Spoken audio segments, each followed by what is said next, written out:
Is Florida's tough immigration stance reaping economic havoc? Join us as we taste the bittersweet truths behind SB 1718.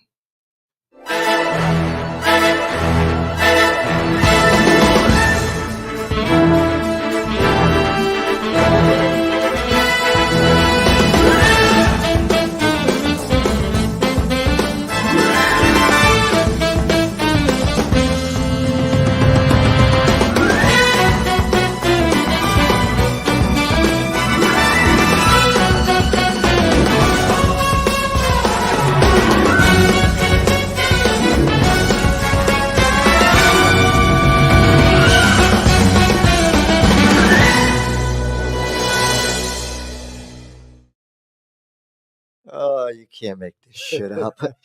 Florida's tough immigration law, SB 1718, has struck agriculture and non agriculture sectors hard.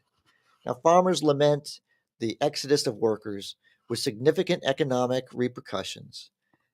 Businesses grapple with the labor shortages and bureaucratic hurdles in hiring H-2A visa workers. Uh, the law's impact extends beyond the agriculture, affecting industries like construction and hospitality. The law's fear-inducing climate has promoted many to leave Florida, exacerbating the labor crisis. What you say, David? So, in this NPR article or report, very extensive, they've interviewed individuals, migrant workers here in Florida about what has changed since this legislation went into effect. And what's being reported by the people who are doing the work is that there's a lot of people who have left the state because of SB 1718 Maybe and not other enough. things. Maybe not enough? Maybe not enough have left the state because we keep increasing every day. So if we get the wrong people, is that what you're saying? No, I don't think so. I don't know. There was an interview of a owner of a strawberry farm in South Florida who said that we can't make it. We're allowing our fruit to die on the ground, to rot on the ground because we just don't have enough workers, field workers, to harvest the vegetables and the fruits. Well, this is a matter of, we live in the United States of America. Everybody feels that they're bigger and better than the industry picking, and, it should be somebody else's job. And it bites you. It bites you. I mean, I remember there was a conversation a while back. An almond farmer in California went to go, I'm going to hire, U.S. citizens. I'm going to put it out there. I'm going to do $15 an hour to, pick to harvest the almonds. And he said, I could have given $50 an hour and couldn't get Right. citizens to do this job. So don't tell me, he says, that you're not offering it to, U.S. citizens first. Migrants, immigrants, they come here and they work hard. And some of the Latinos and Latinas that I've met have been some of the hardest workers in the industries I've been in. So, I mean, I understand the illegal immigration, but let's streamline the process where we can get these individuals in if we can't have enough of U.S. labor there. So, yeah, I'm sorry about that we would have a law that people are scared of, but I don't think they understand it either. I don't think it's been explained. Everything is always explained as it's tougher, it's harder, it's going to do this, it's going to do that, and yet some of these bills don't do half of what the media is telling you they do. Right. In Florida, the bill was designed to punish employers who use undocumented labor and forbids undocumented people from having the driver's license. So that's definitely going to have an immediate effect. The federal government estimates that about 40% of farm workers are undocumented. That's a heavy lift for the federal government and for the states to monitor and to protect the farm workers, but to make sure that businesses are complying, especially here in Florida. Florida locals are reporting that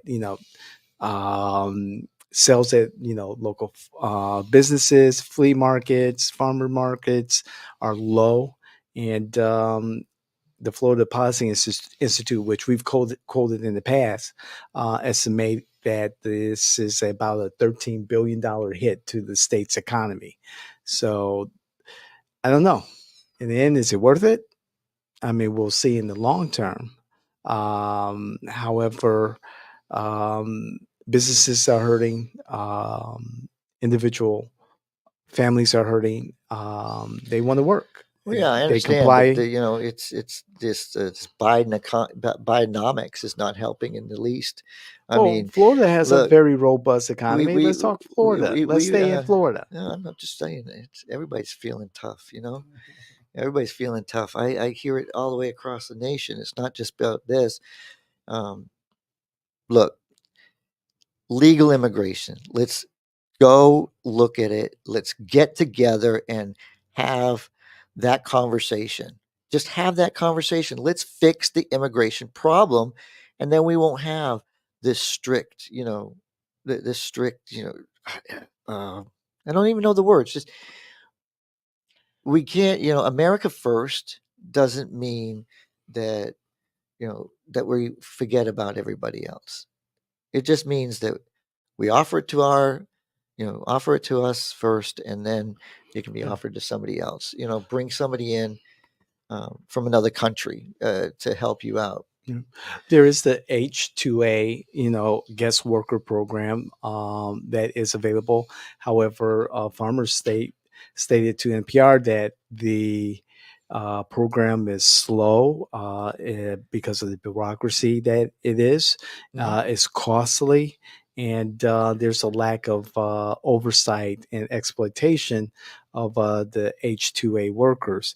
Going back to the local economy, the Florida economy is, by all reports, by the DeSantis administration, is doing very, very well. However, there are certain sectors of the economy, like construction, like farm working, that are particularly affected, that are important to our economy and our growth. And as we age as Americans, we're going to need that immigration. We're going to need more people to, fill these positions. Yeah, if the Democrats have their way, birth rates are going to be low. We're not trying to reproduce anymore. We're trying to have everybody change genders, and I'm just joking a little bit. But the H2A, you make a really good point, David. Make an awesome point because it is bureaucratic. That's why I say we have to sit down and have that conversation.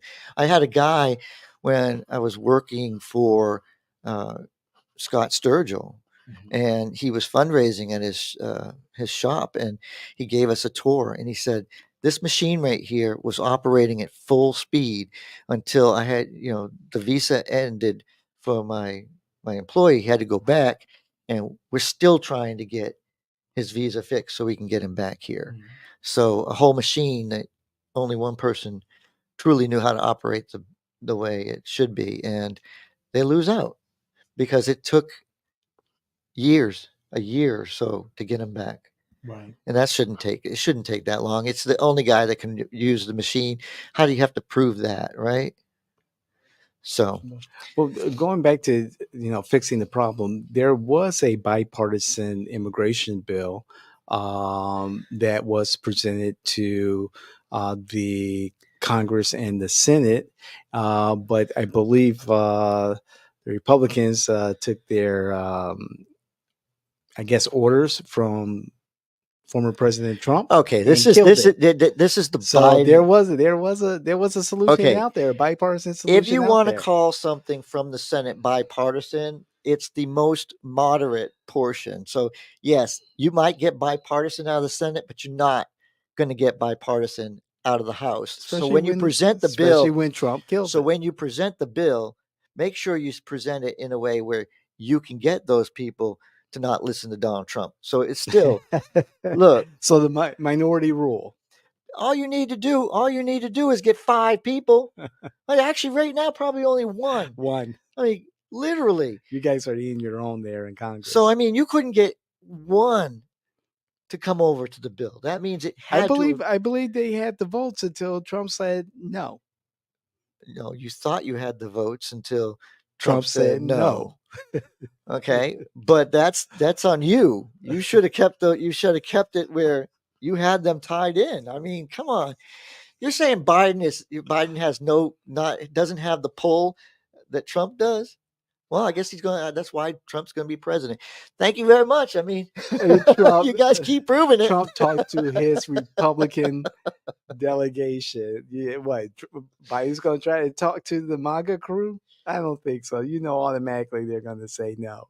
So The only person who ever made America great again would be Ronald Reagan. So I said that loud and clear. So I don't consider these guys MAGA. I have another name for them, but I won't say it today. I'll save that for later. But I want you to I want ouch. you to share, I want you to tell us what is your position on this immigration. What is going on?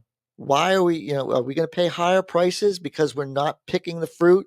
Because we have a problem with our immigration law? You need to make that decision. That's not my decision.